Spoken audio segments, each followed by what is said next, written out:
Este es el podcast Máximo Desempeño con Pablo Jacobsen. Pablo Jacobsen. Descubre las claves para alcanzar tu máximo potencial.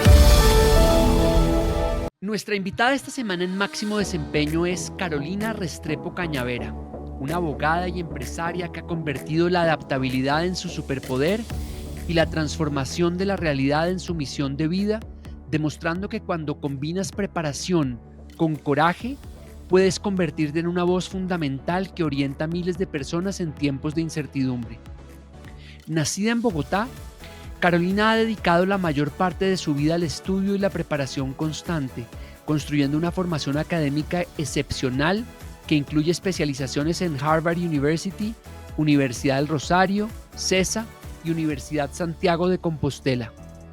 Pero más allá de los títulos, Carolina personifica esa rara combinación de inteligencia estratégica y valentía práctica que la ha llevado a asesorar a clientes de reconocimiento nacional e internacional durante más de 20 años como fundadora de Restrepo Cañavera Legal and Business Hub.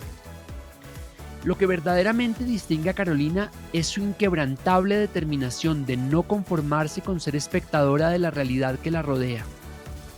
Un día tomó la decisión transformadora: no me voy a quejar más y voy a hacer. Palabras que se convirtieron en el manifiesto que la llevaría a dar el salto de empresaria exitosa a candidata política en 2022. Carolina enfrentó uno de los desafíos más profundos que puede vivir un ser humano: la pérdida de sus dos padres en un lapso de apenas 2 semanas.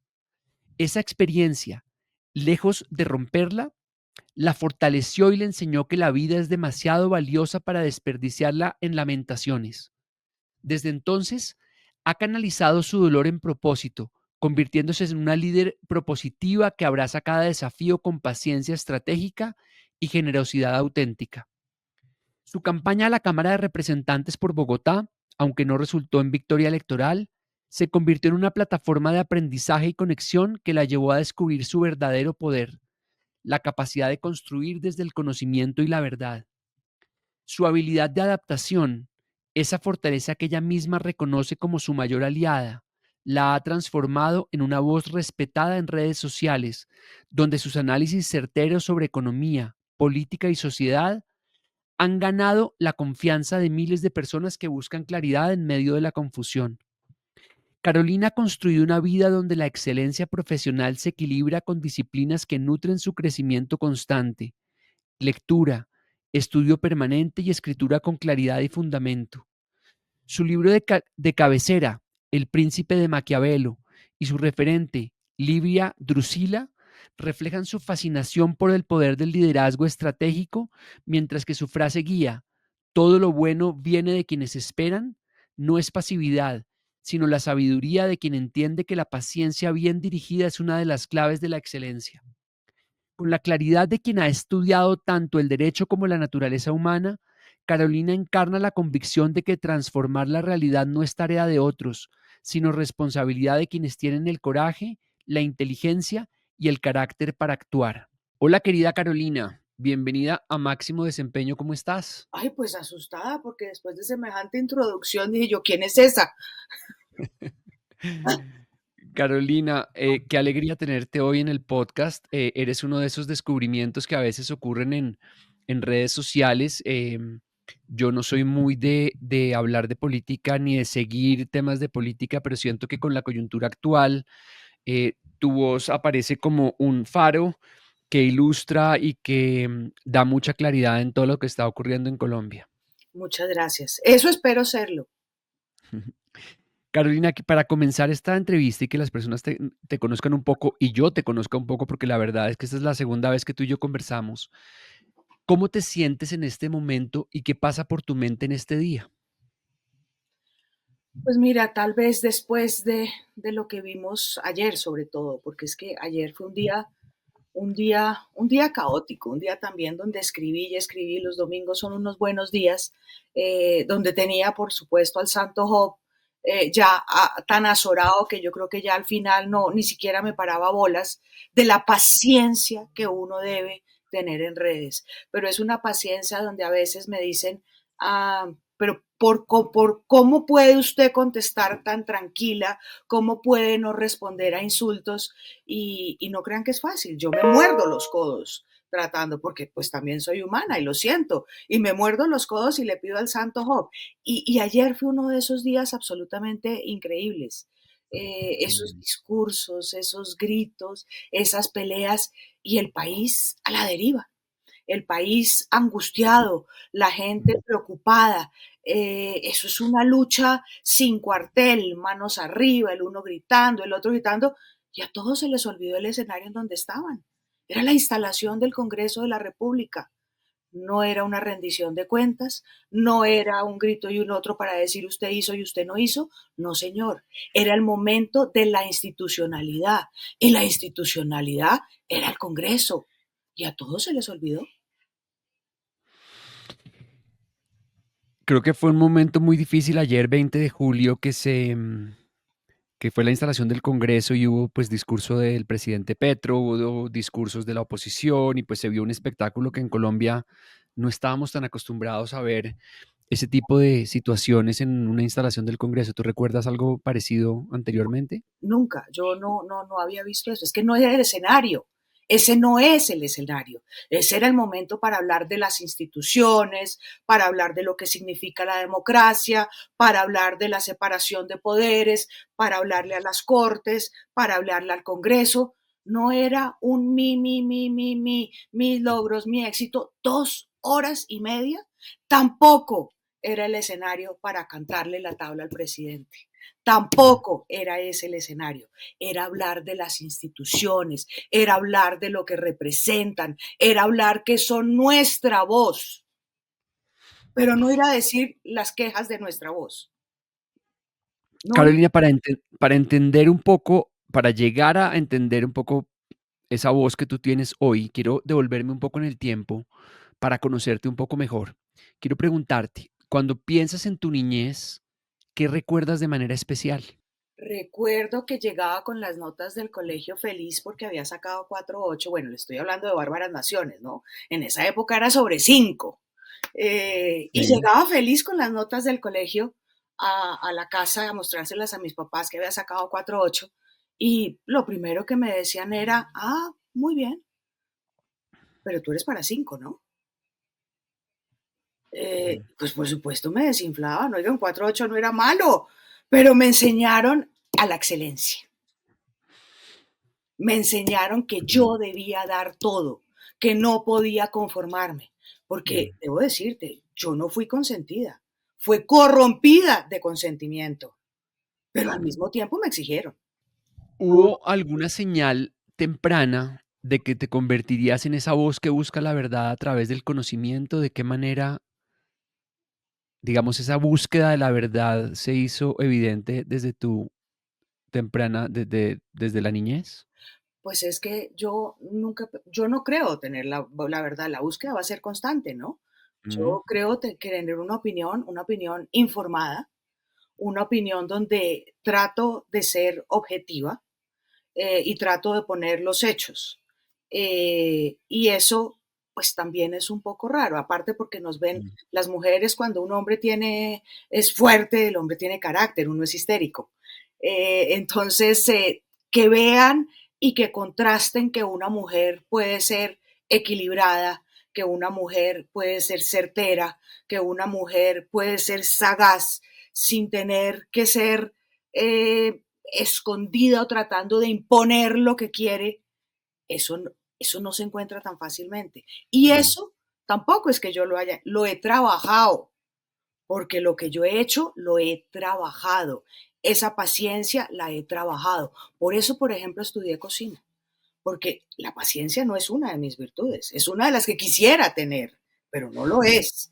Y por eso al estudiar cocina, yo decía, pues carambas, si en la receta dice que el ponqué está en 3 horas, pues no está a las 2 horas ni a las 2:45, sino a las 3 horas. No he aprendido tanto, lo confieso, porque todavía me cuesta. Entonces sí, siempre quise buscar y buscar y buscar yo no te diría que la verdad, porque es que la verdad también es subjetiva, Mm. pero pero sí tratar de contrastarla y contrastarme. Y a mí misma, decir, bueno, deja esto, ya, mira esto, o sea, no seas tan cerrada en que poner de acuerdo a este con este, a veces es muy difícil y sería lo Mm. ideal, porque realmente también en el amor, si nosotros quisiéramos con este, en lugar de con este, ay, nos aguantaríamos, mejor dicho, saldríamos de tanto dolor de cabeza. Así es. ¿Cuál dirías que ha sido el reto más grande que has enfrentado hasta ahora y cómo esa experiencia moldeó la mujer que eres hoy? Te voy a contar cómo comencé mi oficina. Mi oficina comenzó cuando yo me separé. Duré 2 meses casado, o sea, me ganó Britney Spears. Y sí, eso sí, uno diría que ¿qué pasó? No, no, es como los futbolistas, no se nos dieron las cosas. Y no se Mm. nos dieron las cosas, pero más vale una colorada y no 20 descoloridas, entonces se acabó y se acabó. Y tenía dos alternativas, o me paro o me quedo en el piso. Pues la decisión era como obvia, me paro. Y dije, pues voy a hacer mi oficina ahora de abogados. Pues esa oficina tenía un escritorio, una mata, siempre me han gustado las matas, el computador y nada más. Mis papás fueron en un momento un matrimonio y mi mamá como buena mamá en esas carteritas de noche que yo pues creo que no les cabe todavía nada, pero son como las de Mary Poppins porque finalmente sí cabe todo. Por supuesto estaban las tarjetas de mi oficina. Se encontraron con unos muy buenos amigos de ellos, les preguntaron Carolina, bueno, preocupados tal vez la separación, ¿qué está haciendo? Y mi mamá salió como mi mejor sponsor. Carolina abrió su oficina y les entregó la tarjeta. Dijeron, ay, bueno, entonces vamos a hablar con ella, estamos en una operación. Esa pareja es una pareja, bueno, ya murieron, pero era una pareja muy importante en uno de los negocios más importantes que se dio en Colombia en el año 2004. Me llamaron a la oficina porque querían ir a verme, a hablar conmigo. Y yo decía, pero caramba, si yo tengo una mata y un computador, ¿quién me va a contratar? Pues llamé a una compañía de teatro y les dije, necesito que me monten una oficina. Llegó la compañía con teléfonos, con gente, con doctora va, doctora viene, doctora todo, ruido, todo. Llegó la compañía de teatro, 7 de la mañana, subieron todo, montaron todo, que hasta matas llevaron. Estos señores llegaron a las 11 de la mañana, yo, la doctora, estaba elegantísima, arreglada en su súper oficina. Hablamos, terminamos a las 12 del día. Muchas gracias, muchas gracias. 5 de la tarde volvió a llegar el camión, se volvió a llevar todo y yo me quedé con mi escritorio, mi mata y mi computador. 8 de la noche suena el teléfono. Carolina, queremos que tú nos hagas eso. Mira, lo primero fue la emoción y después decir, ¿y ahora yo qué hago? Pues lo hice y comencé esa oficina con uno de los negocios más grandes que se cerró el país en esa época. Mm. Después les conté. ¿Sabes? Sí, me encanta la historia porque a veces lo que necesitamos no es recursos, sino recursividad. Y segundo, a muchas personas les da temor lanzarse a hacer cosas porque piensan que no están preparados y nunca estamos preparados. Siempre nos hace falta y la confianza no es pensar que ya estamos listos, la confianza es saber que podemos adaptarnos en medio del reto, crecer en medio del reto y sacarlo adelante con creatividad, con ayuda de otras personas, pedir ayuda es importante. ¿Cómo fue para ti esa experiencia? Me encanta la historia de la, de la compañía de teatro y de haberte ganado ese negocio. Cuéntame cómo esa experiencia se convirtió en una plataforma para después lograr grandes éxitos. Esa experiencia me dio dos enseñanzas. Una, la que tú dices, que nunca se está preparado y uno siempre debe ser consciente que no siempre tiene la razón, que no todo lo que uno dice es cierto, porque siempre va a haber en la vida alguien más inteligente, alguien más rico, alguien más bonito, alguien más.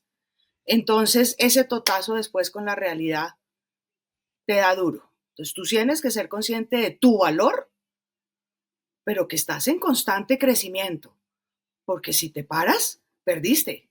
Y si crees que eres lo máximo, perdiste. ¿Y cómo me dio? En seguir. en seguir y decir, bueno, pero caramba, ya, además salieron unos pesitos, dije, bueno, ahora sí, contratemos gente, miremos qué hacemos, sentémonos a ver. Después creció muchísimo la oficina, pero muchísimo, y se perdió el control. Y perdí el control de lo que yo quería, de lo que yo buscaba. Yo no pretendía, ni en mi oficina es Brigario Urrutia, Prieto Carrizosa, Gómez Pinzón. No, lo mío es selectivo. Yo soy una boutique. ¿Y por qué lo soy? Mm. Eso también tiene su parte monetaria y es absolutamente cierto. ¿Por qué compras tú Louis Vuitton y no Luis Pinzón o Gucci o tal? Porque tú quieres tener esa exclusividad y tú pagas por esa exclusividad. Y eso es lo que soy yo. Mm. Nosotros somos exclusividad. Nosotros tenemos el gusto y la satisfacción de escoger a nuestros clientes. Porque eso es como hoja de vida, ¿no? Si no tocan la puerta a ver aquí, la señora, ¿será que me atiende? No, no señor. Porque aparte del prestigio nuestro, está el de nuestros clientes y está la seguridad de nuestros clientes. Y yo quiero dormir tranquila. Mm. Si tuvieras que identificar tu mayor fortaleza, debes tener muchas fortalezas, pero esa fortaleza o habilidad especial que ha sido transversal en todo lo que has logrado, ¿cuál sería? Pues mira, a mi papá y a mi mamá le preguntaban cómo eran sus hijos, solo somos dos. A Juancho, mi hermano, que tú conoces del campestre, Mm. Juancho pero brillante, brillante, es organizado, cuadriculado, estudioso, brillante. Yo tengo otras habilidades, yo soy más de gente, a él le detesta y él dice, pero pues, a ver, la de las personas es mi hermana, no soy yo. Y mi papá decía, Juan Fernando es absolutamente estricto, disciplinado, y Carolina, pues pobre Carolina siempre estaba ahí detrás con la brillantez del otro, ¿no? Y Carolina, decía, Carolina tumba un roble con una cuchara de plástico. Y esa es, yo creo que mi mayor eh, cualidad, la persistencia. Mm. No la terquedad, la persistencia. ¿Cómo esa persistencia te ha servido en los momentos más difíciles?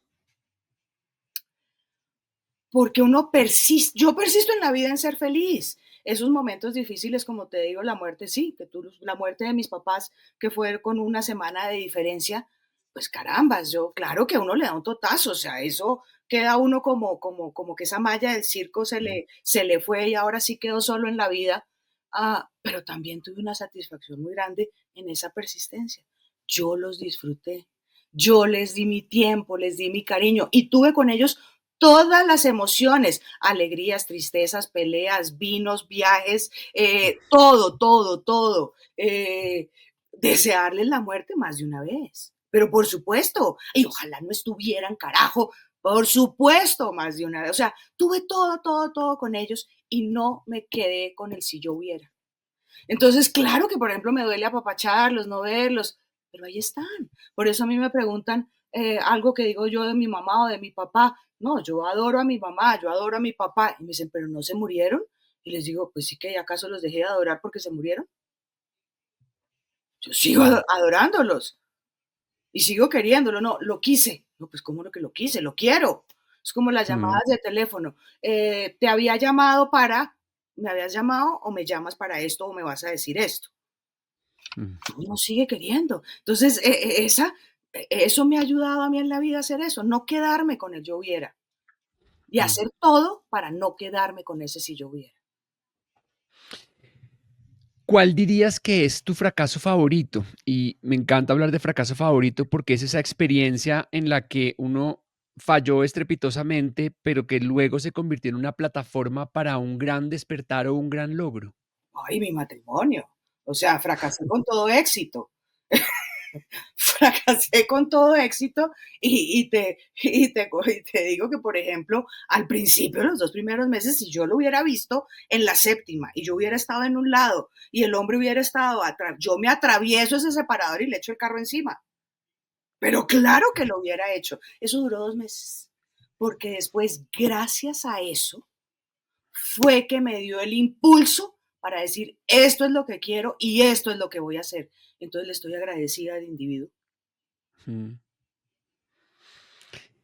Carolina, la mayor parte de tu vida la has pasado estudiando, tienes varias especializaciones, es un tema que se nota lo juiciosa que eres en el estudio y lo clara que eres en los conceptos. ¿Qué encuentras en la curiosidad y el conocimiento que otros no ven? El placer de la lectura. Es que yo todavía soy de una generación de papel. Yo disfruto el olor del papel, quedarme con la tinta en la mano, hacer el crucigrama el domingo en esfero, voltear el periódico así. Yo lo necesito en sentirlo. Es que en las palabras, ¿cómo enriquece leer? Claro, también la televisión, lo que quieras, pero yo nunca he visto una película que sea mejor que un libro, salvo la del Padrino. Pero no creo que exista una mejor. No creo. Entonces, lo que te abre la lectura es impresionante. Además, tú te imaginas el escenario. Yo creo que mira que lo de García Márquez, no creo que sea tanta inventiva. No, no le reconozco eso, porque es que es la realidad. Él lo que hizo fue plasmar la realidad. Ujú. Él no se inventó nada. Plasmó esa realidad. Ese Macondo existe. Ese general Buendía también existía. 100 años de soledad existían. Él lo escribió, pues no se lo inventó. Carolina, cuando uno ve, cuando uno te lee a ti en X, las cosas que hablas y que explicas, a mí me recordó mucho ver a Mauricio Gaona, el constitucionalista, hablando con el ministro de Justicia, donde se ve lo que yo hablo en la introducción de este podcast y es el poder contra la fuerza. El poder viene del conocimiento, de la verdad, de ideas claras. La fuerza viene muchas veces de la manipulación, viene de interpretaciones amañadas para tratar de llevar a la confusión a otros. Eh, ¿Cómo sentiste tú? ¿Por qué crees que generó tanto impacto escuchar a Mauricio Gaona en ese debate, digamos, con el ministro de Justicia, que generó, digamos, yo creo que era una persona relativamente desconocida para el común de la gente, pero a partir de ahí la gente generó como una gran simpatía por él y un gran cariño y hay muchas personas que ya lo, lo han postulado para ser ministro de justicia o para ser presidente o algo así. ¿Por qué crees que eso ocurrió de esa manera?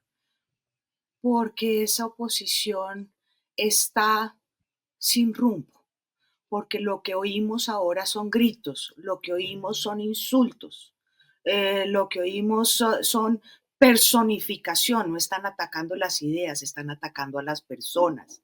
Y Mauricio Gaona, aparte de su charm, porque es que todo vende, o sea, el acentico vende, la corbata vende, todo vende, eso es un Mm. paquete.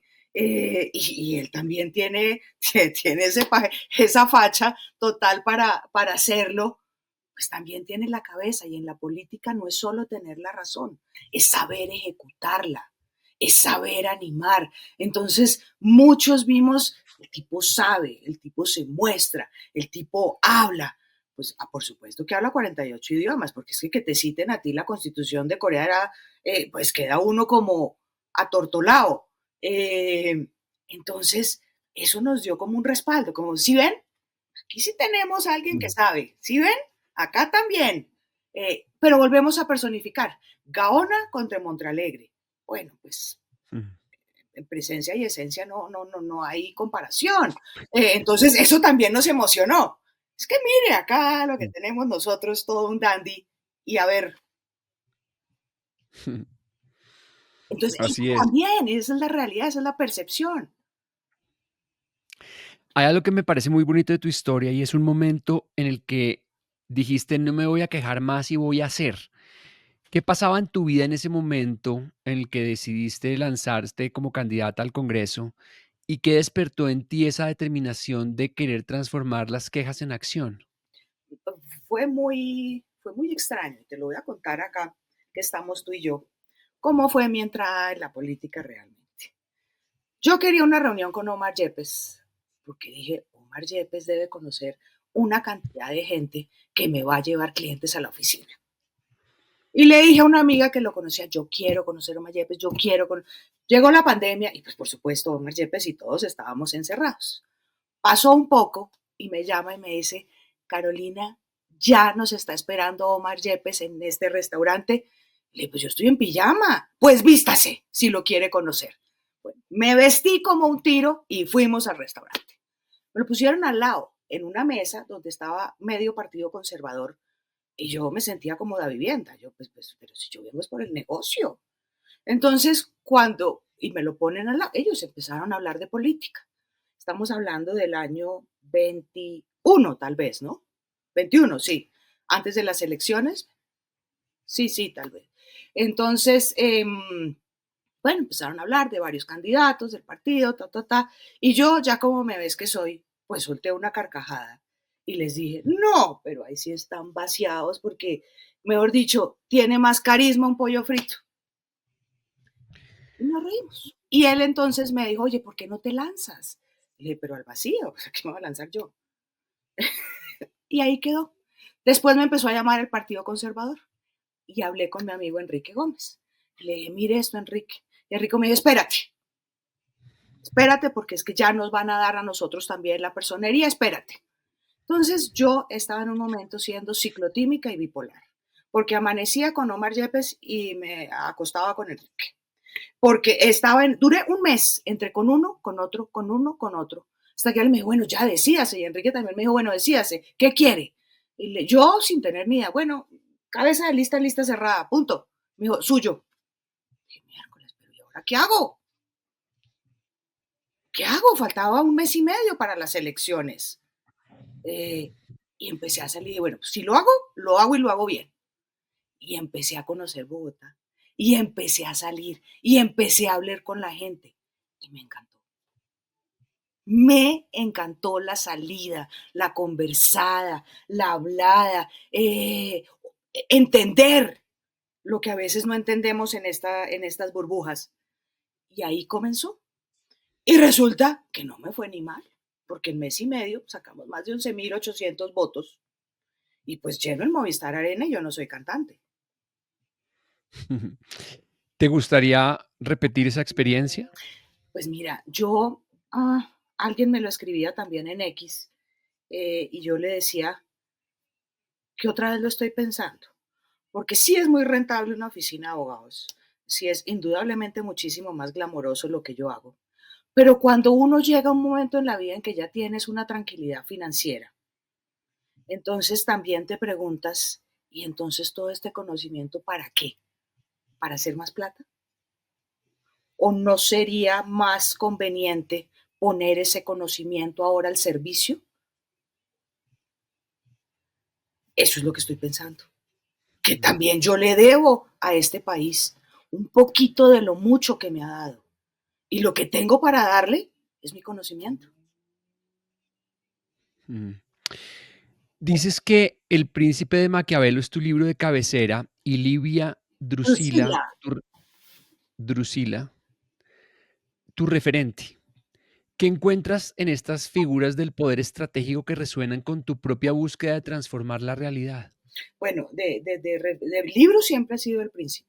Y más que el príncipe, pero más que el príncipe, Maquiavelo, porque ha sido Ujú. un absolutamente incomprendido en lo que ha dicho y lo que nos ha puesto es la cruda realidad de lo que es la política y lo que volvemos a lo que es un Mauricio Gaona y eso. La política no es solamente discursos y tener la razón, es saber llegar, es conocer el terreno, es ser realistas. Y eso es lo que decía él. En ningún momento, en ninguna obra, él dice el fin justifica los medios. En ninguna. Eso es un invento ahora. Y la palabra maquiavélico, como si él fuera algo malo, pero no es verdad. Solamente nos mostró el reflejo de lo que se tiene que conocer en la política. Y con Lidia Lucila he pasado por innumerables, la única constante ha sido mi mamá, porque si yo llego a ser la mitad de mujer de lo que fue mi mamá, estoy hecha en la vida. Pero, pero en mujeres que me hayan marcado, pues desde Mafalda, la duquesa de Alba, que me encanta porque hizo lo que le dio la gana, me Ujú. encanta, y Livia Drusila, porque fue una mujer que manejó los hilos del poder en Roma, y en esa Roma donde las mujeres no funcionaban, donde las mujeres no servían para nada, pero ella tuvo una sagacidad, mantuvo esa república casada al mismo tiempo con Augusto, fue la mamá de Tiberio, hizo que Augusto lo reconociera, manejó esos hilos con inteligencia, con feminidad. Mm. Nunca perdió el hecho de ser una mujer y sin embargo manejó los hilos del poder en Roma sin gritar.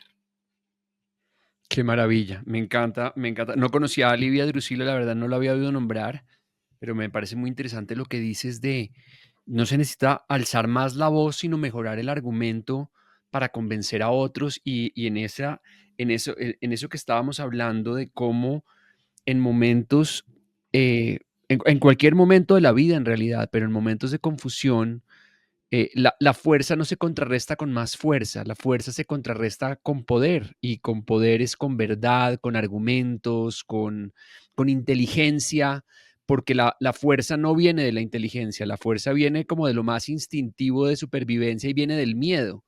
En cambio, el poder viene de la verdad, el poder viene del conocimiento, el poder viene de la justicia. Y yo creo que ahí es donde podemos elegir quiénes queremos ser en medio de todo en esta situación caótica que estamos viviendo. Pues es que mírate que hasta en la física, cuando dos fuerzas se encuentran, ¿qué pasa? Se autodestruyen. Dos fuerzas se autodestruyen. Entonces esa fuerza es una fuerza también de convencimiento. Esa fuerza es no bajarte a ese nivel. ¿Cuesta? Uy, caramba, mira, lo que tú no te imaginas. El doctorado que yo estoy haciendo en el Santo Job, creo que pocos lo harían, pero es nuestro deber hacerlo. A mí me escriben cantidades, no se meta con ese, no le conteste a ese, no le diga a este, no, no. Es que lo que también tenemos que hacer es educar con argumentos, porque no oírlos y desecharlos, y ese no importa, eso también es la consecuencia de lo que estamos viviendo hoy, porque esos gritos lo que llaman es, páreme bolas, atiéndame, póngame cuidado. Entonces, hay que ponerles cuidado. Carolina, tú has logrado construir una comunidad importante, especialmente en redes sociales. ¿Cómo es el proceso de convertirte en una voz que la gente busca en tiempos de crisis? Mira, fue rarísimo porque es que yo comencé a mediados de abril, antes del 1 de mayo, mi cuenta misteriosamente desapareció, llevaba 15 días, porque estaba, no sé, no podía entrar, cambiaron las claves. Bueno, quiero decirte que yo le escribí a X, me faltó mandarle una carta a Elon Musk, porque escribía y escribía y les dije y los amenacé y demandas internacional y yo estoy pagando. Mira, yo creo que esa gente de tanto recibir, miren, revísenle la cuenta a esta vieja y póngansela, porque nos tiene secos con tantas cartas que nos manda. Y me la pusieron en 2 días. 2 días. Entonces volví a arrancar el 1 de mayo, me acuerdo. 1 de mayo. Y eso ha crecido, pero de manera orgánica. Lo que muestra también que las personas y lo que todos estamos buscando son argumentos, son ver con quién me identifico en lo que está diciendo. Dios me dio a mí una habilidad y es la habilidad de escribir, es la habilidad de transformar en palabras lo que yo pienso y lo que yo sé de una manera también que las personas lo entiendan. No, puedo cambiar a mi manera de abogada cuando lo hago. Si quiero enfrentarme con un abogado, cambio el lenguaje y lo subo. Y si me tengo que mostrar, pero mira, por supuesto saco yo todo el diccionario y la prosa mejor escrita. Pero también cuando trato de hablar con una persona como si la estuviera viendo, porque ya con el tiempo tú también les pones caras y ya sabes quiénes son, y ya les contestas y ya los saludas, a pesar de no conocerlos. Entonces, me dio esa habilidad de poder poner en palabras en palabras que todos entiendan lo que muchos sentimos, queremos expresar y tal vez no lo logramos. Entonces, por eso ha crecido orgánicamente. Por eso ha Mm. crecido de una manera donde la gente se siente identificada, porque yo no escribo corto, yo lo mío es largo y porque es como una conversación. Entonces, tomarse el tiempo también para leerme en un mundo tan rápido donde te escriben por qué hay con letricas y leer realmente, pues eso sí es que lo quieren a uno. Pero como Mm. les dije también, quiéranme sin restricciones, porque yo veré a quién le respondo. Carolina, dices que tu frase guía es todo lo bueno viene de quienes esperan.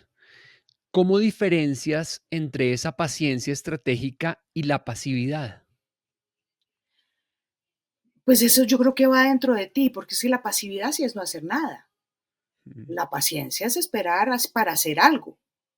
Pasividad es quedarte tú ahí sentado. Y eso también lo digo mucho, pues entonces hágalo usted, pero muévase usted, pero escriba usted. Pues que es muy fácil también, bueno, vaya, escriba, diga, haga. No, maestro, yo mandadera de nadie soy, o sea, tómese un tiempito y redáctelo. Mm. Entonces, esa posición también, esa posición callada, pero es que yo solo soy un ciudadano de a pie. Yo también, tú también. Todos somos ciudadanos de a pie. Todos somos, un voto es una persona. Aquí, en Colombia, es así. Un voto es una persona. Entonces, la oposición cómoda, la oposición sentada, la oposición que solo critica y no hace nada, para mí no es oposición, es cómplice. Por eso yo también dije, yo no voy a ser cómplice de esto. Y yo voy a hacer lo que yo puedo hacer, que es escribir, que es compartir lo que sé. Como líder de opinión en temas económicos y políticos, ¿cómo mantienes la objetividad? Si es que puede existir objetividad, porque siempre existen sesgos en cada uno de nosotros, y el fundamento cuando el país está polarizado y la gente busca confirmación más que verdad. Porque los números no mienten. O sea, decir que 49, ¿qué? 5, 49, que pues que no me acuerdo todavía lo que dijo, pero era algo así como que 50 más 1 es 50 49. más 1 es 49. O sea, pues los números son los números y en eso no fallas. Las gráficas son las gráficas. En economía es inclusive muchísimo más fácil verlo. Aparte porque tampoco en economía tú lees un índice, no te dice nada. Tú tienes uno con otro, eso es lo que hablas. No, la inflación está en el 5, sí, ¿qué? Además, eso también se ve. O tú no me vas a decir que el mercado no está más caro. Tú no me vas a decir que todo está saliendo más costoso en el país. Que gustos que te podías dar antes, hoy los estás mirando. La gasolina, por favor. Y están felices. Y es que Luis Carlos Sarmiento, maestro, Luis Carlos Sarmiento le vale 5. Y en el mundo eso es lo que sucede. O sea, los mismos aviones. Yo creo que el señor Sarmiento, si nos ve a nosotros haciendo fila, así vayamos en primera clase, va a decir, ay, qué gente tan chistosa haciendo fila para entrar en los aviones. Curioso, ¿no? Así funciona. ¿Qué hacemos? Entonces, mantener ese objetivo es aterrizarlos en la realidad. Hace poco tenía el de pobres los músicos. Mira, si tú quieres ser músico, fue tu decisión. Si tú estudiaste y te mataste para ser músico, fue tu decisión. Asúmela, pero no nos vas a nosotros a hacerte pagar por tu sueño de ser músico. No, asuma la responsabilidad. El músico, el restaurantero, el que sea. Pero es que es un momentico, no puedes poner a los otros. No, ¿usted qué tiene de...? ¿Cuándo nos volvimos un país pedigüeño? ¿Usted qué tiene de mí? Eso no éramos nosotros. Y es que eso nunca lleva al progreso. El progreso nunca es desde qué es lo que tienen para darme, sino qué es lo que tengo para aportar. Y este ha sido un país trabajador, madrugador, donde la gente, incluso internacionalmente, se destaca porque somos buenos trabajadores y porque lo hacemos bien. Y uno siempre encuentra un colombiano en las esquinas más recónditas del mundo que ha sido recursivo y se ha inventado un negocio para sobrevivir y para sacar a su familia adelante. Mira, yo he tenido la suerte que una de mis buenas amigas y a quien le tengo un cariño enorme es una historiadora muy conocida, Diana Uribe. He recorrido el mundo con ella. Imagínate la suerte de tener tú de partner a recorrer el mundo con Diana Uribe. Pues por favor, por eso es que también sé todo lo que sé, porque es que tener a una enciclopedia al lado de uno mundial es maravilloso. Y en cada viaje, en cada sitio, quiero decirte que hasta al lado de las pirámides hay una venta de arepas. En cualquier país del mundo. Eso es el colombiano. Eso es. Mis padres tuvieron una enfermedad también muy complicada. Estados Unidos, ¿sabe dónde prefirieron venir? Acá a Colombia. Acá están los mejores médicos. Acá.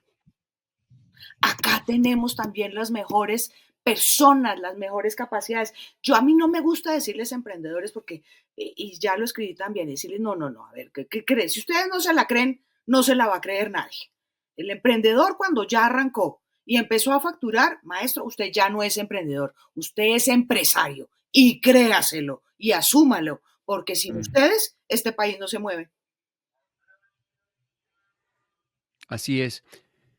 Carolina, ¿cómo es el proceso interno de una persona que decide no adaptarse al mundo, sino moverlo? Porque tú como que no te has adaptado, sino has tomado acción para hacer las cosas desde tu oficina de abogados, tu campaña al Congreso. ¿Qué batallas internas has tenido que librar para mantener esa convicción? Uy, la comodidad. Porque es que pues sería como, de todas maneras, a veces sería como más rico estar de vacaciones y uno no pensar en nada y que no lo insulten gratis y pues, me quedo con mi conocimiento y qué. Pero, pero todos los días es, no señora, es que usted no está acá para hacer bulto y es su responsabilidad, porque es mi responsabilidad también, porque mi país es mi responsabilidad y yo no puedo quedarme callada, porque tampoco podría mañana vivir conmigo. O sea, como mañana salgo a decir, es que no hicieron, es que, porque va a salir alguien. ¿Y usted qué hizo? Y si no sale, yo lo sé. Porque es que Mm, tú te puedes decir mentiras, tú le puedes decir mentiras al mundo, pero tú no te puedes mentir a ti mismo. cierto, Yo sabría que no hice nada. Entonces, cierto. Hay una frase que dice, los líderes crean el tono. Desde tu experiencia observando liderazgo tanto en el sector privado como en el sector público, ¿qué pasa con una sociedad cuando el líder principal establece un tono de agresividad, de manipulación y de confrontación permanente en lugar de construcción? ¿Cómo impacta eso en una sociedad y en una posibilidad de crear empresa en un país? ah, yo creo que estás dándole mucho crédito. Yo no diría que es un líder.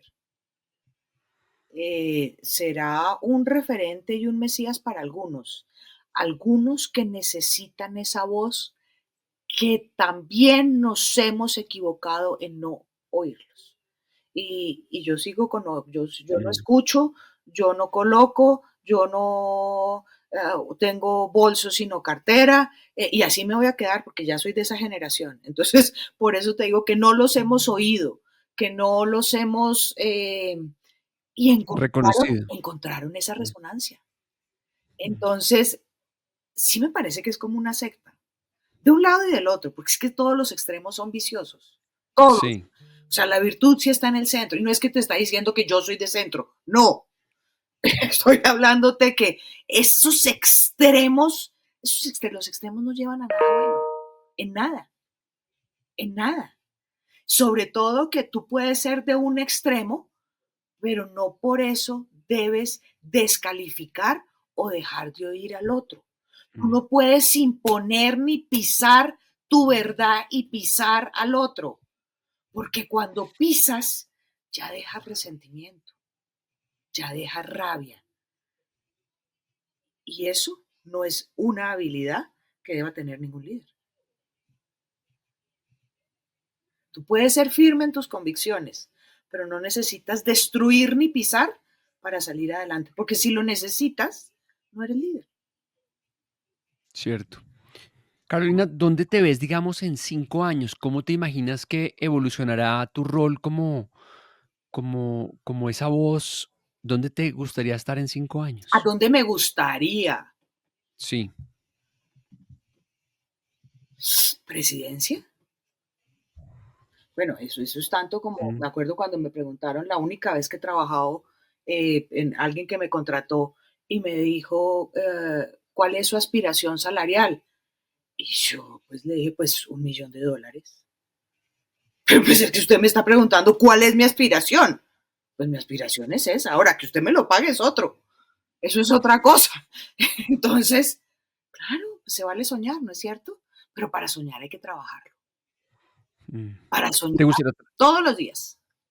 te gustaría trabajar cerca de un presidente como con unas ideas con las que tú resuenes y que esté, digamos, enfocado en construir país? Ahí te No, gustaría estar. no, me gustaría ser la presidenta. Hacer. Claro, Ok. es que uno tiene que pensar, uno tiene que querer ser Mm, papa para llegar a ser obispo, porque si nos quedamos en sueñitos, pues solo logramos cositas. No, hay que pensar en grande. Uno tiene que querer ser rico, exitoso, bonito. Si no, ¿cómo así? Yo antes de casarme era, mis amigas me hablaban, yo sí quiero un maridito, una casita y unos hijitos. No, yo quiero un maridazo, el casonón más grande, los hijos más bellos. Pues no tuve ni lo uno ni lo otro, pero lo mm. quise. Buenísimo. El libro de tu vida ha tenido muchos capítulos fascinantes hasta ahora, desde la estudiante incansable hasta la líder de opinión respetada que eres hoy. ¿Qué título le pondrías al capítulo que estás escribiendo en este momento? Uy, carambas, me dejaste pensando. Ah, ¿pasión? ¿Mi pasión? Mi pasión. Si pudieras poner un enorme cartel en un lugar que todo el mundo pudiera ver, ¿qué mensaje compartirías y por qué? La verdad no se impone. Buenísimo. ¿Qué significa para ti esa frase? Yo no tengo la razón, tú no tienes la razón. Yo no puedo obligarte a que tú me creas. Yo debo tratar de convencerte. Y eso es lo que yo trato con mis trinos y eso es lo que yo trato cuando contesto a quienes me dicen no le conteste. Si yo logro que una de esas personas, por lo menos, oiga, Se esta, cuestione. esta vieja de pronto tiene razón, ya logré mi cometido. No, el anaranjado no creas que Glorita tiene nada, es que hoy se puso eso. Carolina, después de todo lo que has estudiado, construido, transformado, ¿qué significa para ti el éxito en este momento y de qué te sientes más orgullosa cuando miras tu recorrido hasta hoy? El éxito, pues no, el éxito digamos que ya lo tuve, no, así es algo como accesorio, realmente yo me pongo son como metas chiquitas y voy, y voy, y voy, y voy. Pero, ¿qué es ser exitosa? Ser exitosa es tener una firma grande y No, tener buenos ingresos. ¿Qué es ser exitosa para ti? estar tranquila contigo, saber que lo Mm, diste todo y ser feliz con cosas chiquitas.